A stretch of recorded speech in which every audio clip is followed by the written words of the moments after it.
So, as you guys know, we have the Until Dawn movie that's coming up, based on the video game of the same name.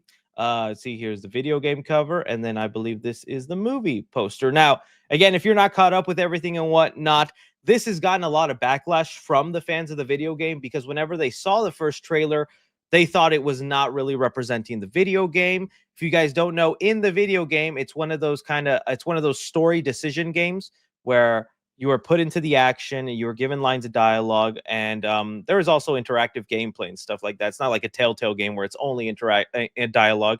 But anyways, your decisions then determine who lives, who dies, who makes it out. It's a very cool game where you can play multiple times and get different outcomes and endings.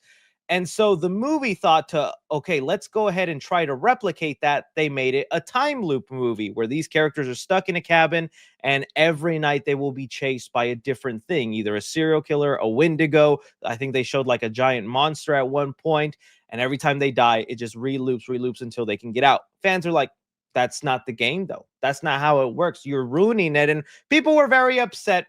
Well, now we have the actual how do I say it? Reactions to the movie.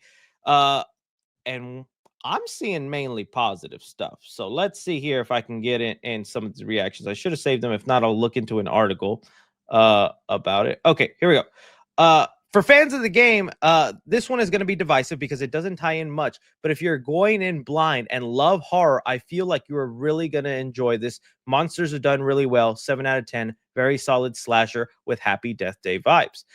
Perry Nimroff, who I do trust a lot, I like her opinion. She says, Dug Until Dawn well enough. I've never played the game, but as a huge genre fan who's endlessly fascinated by horror movie magic, blood, gore, stunts, effects, the time loop concept kept me very well fed. Those sequences are well crafted and often make the movie feel like a love letter to the genre, but sometimes the scale does tip towards feeling too familiar.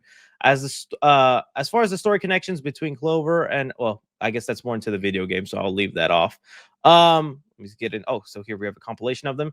Until Dawn is one of the most delightful, ingenious horror films of the year, doubling down as a love letter to the genre. It slays all day, or rather all night long. Thrills and kills galore, a crowd pleaser with well-crafted scares, sneaking in some sincerity through the back door.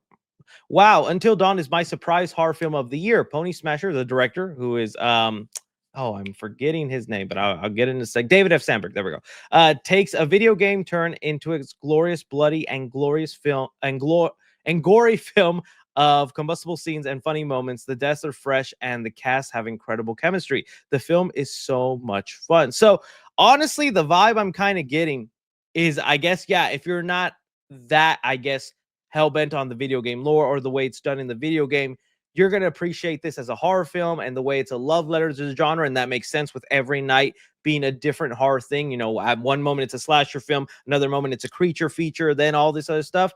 I really am mostly excited for David F. Sandberg. Again, he did Lights Out and the second Annabelle movie, which I think is still the best Annabelle film, although some people really like the third Annabelle movie.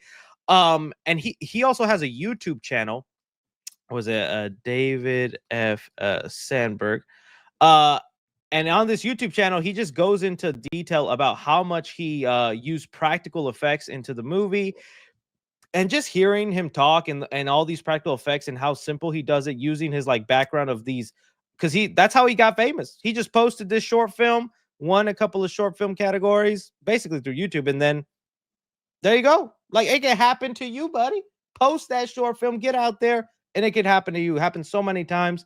And I think that's just insane to see somebody like that living their dream, because it is really cool. Some of the simplistic things he's able to do and throw it into the movie. And that's my main excitement for Until Dawn. So it was kind of crazy to see all the insane backlash, and people are going, it's a pretty enjoyable movie. It's pretty good. Doesn't sound like it's anything amazing or his best work, but it sounds like it's way better than people were making it out to be, because some of the backlash were making it seem like, nah, this movie's not good. It's not gonna do well at all. So I don't know. I'm happy with these reactions. I'm glad for David F. Sandberg, and I can't wait to see what they do next. I'm glad he also went back to the horror genre, because I did like that second Shazam movie, but it was also kind of like, I can see your heart's not into it that much. Let's go back to horror, my friend. So yeah, good stuff. Good stuff.